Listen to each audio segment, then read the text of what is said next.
Hello friends, welcome back to the channel again. Code with me.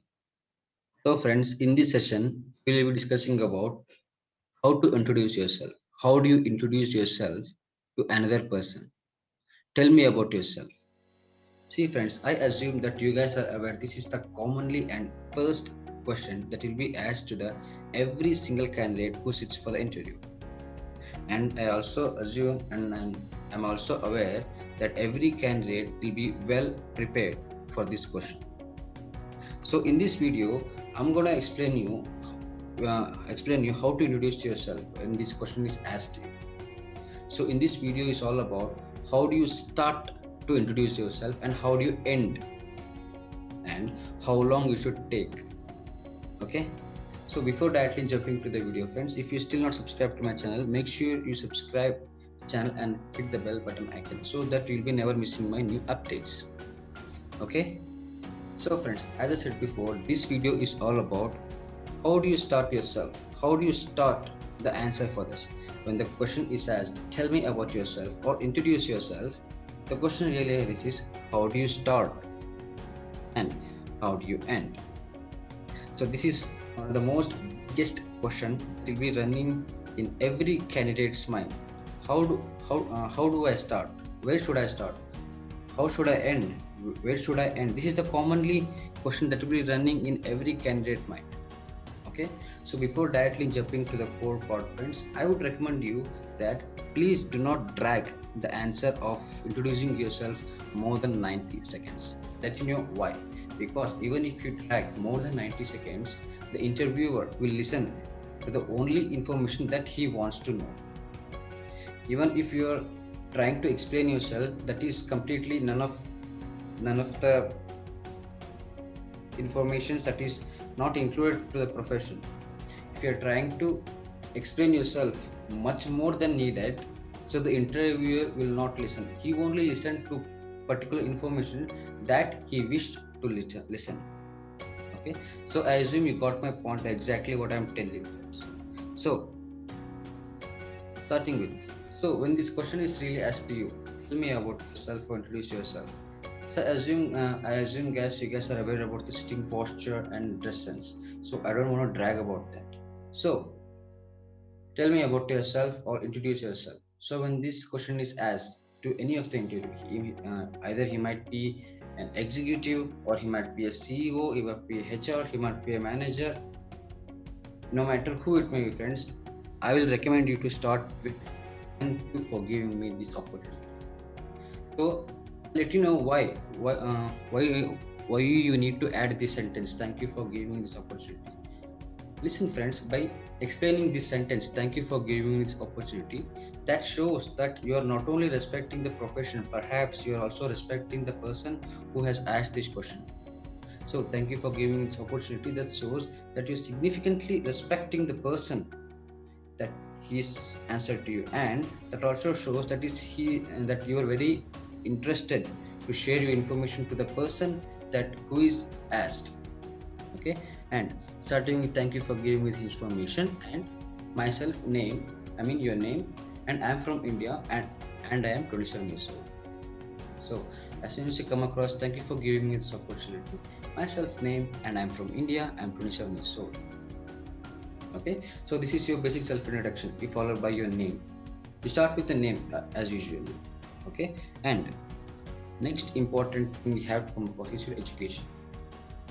So speaking about education, friends, I highly recommend you, please do not make use of your percentages or marks or degree distinction, whatever it may be, because there might be possibilities of ups and downs. Even if you have 70% in high school, there may be possibilities that you may have 50% in degree, or if you have 50% in degree, there may be possibilities that you may have 50% in high school. So the question may arise to the interview why there is ups and downs. So I highly recommend you to please do not share the percentage and degree. The percentage and distinction marks it to. So start with, I have done my master's in data science in MIT, and I have done my degree in computer science in Cambridge, and have completed my high school in Florida school. See friends, this sentence, when you're speaking about education, that shows that you're well qualified. This explains that you've done a master's in data science. Okay, dragging about the percentage and everything, that I assume that you guys will be written in your resume. So when you're telling about yourself, I recommend you to please do not share your percentage or grades. Okay, there might be ups and downs in the between, so there may be possibilities that the interview may stop you at the moment and question you. Okay, so brag with, I have done my masters in data science in MIT, and I have done my degree in computer science in Cambridge, and have completed my high school in Florida school. Okay, so once you're done with your education, I mean sharing education, what is next?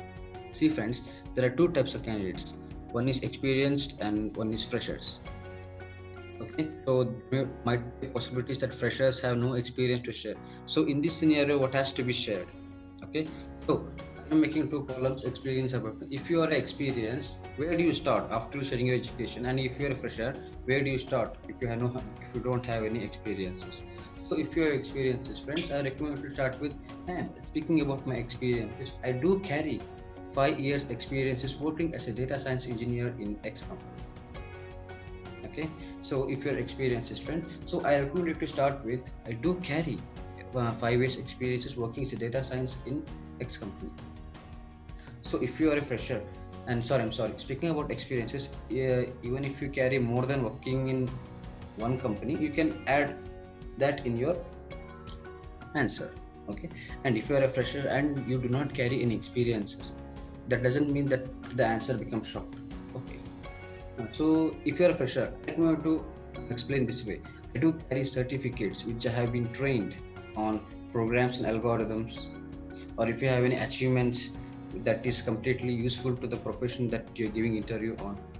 So I highly recommend you to please suppress on the point of a certificates that you have been trained under.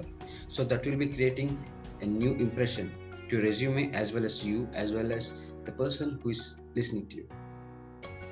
Okay, so once you're done with experiences and your skill sets, what is the next we have to say? Next is your hobbies. Okay, and adding to the hobbies, allowed to spend my time on reading novels, hitting gym, art collection, my paintings, dancings, and singing. See friends, every candidate possesses different kinds of hobbies. Okay, I'm sorry.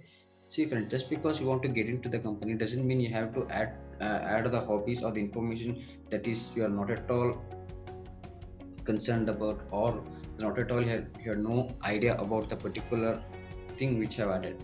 Okay, see friends, obviously there is a assume friends, if I love reading novels, so I have added it. So there might be a possibilities, even if you add more hobbies, there might be possibilities that the interviewer may get suspicious and stop you down, and he will be asking questions regarding what all the novels you have come across. Can you please explain me what all the art collection you have done, what all the paintings you have done, what all the dance, where under dance you have performed, which song have you sung, can you sing a song for me? There might be possibilities that interview may get suspicious and stop you there and try to pull out the hobbies from you.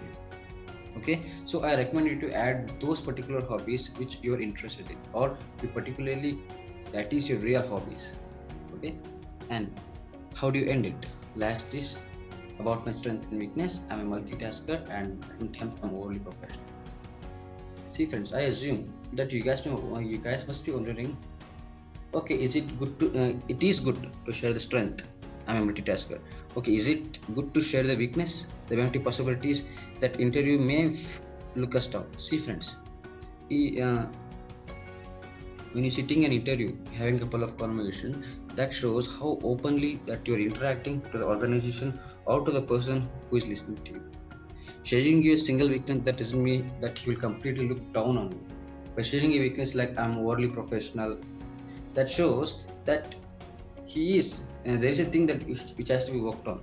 Obviously, no one is perfect.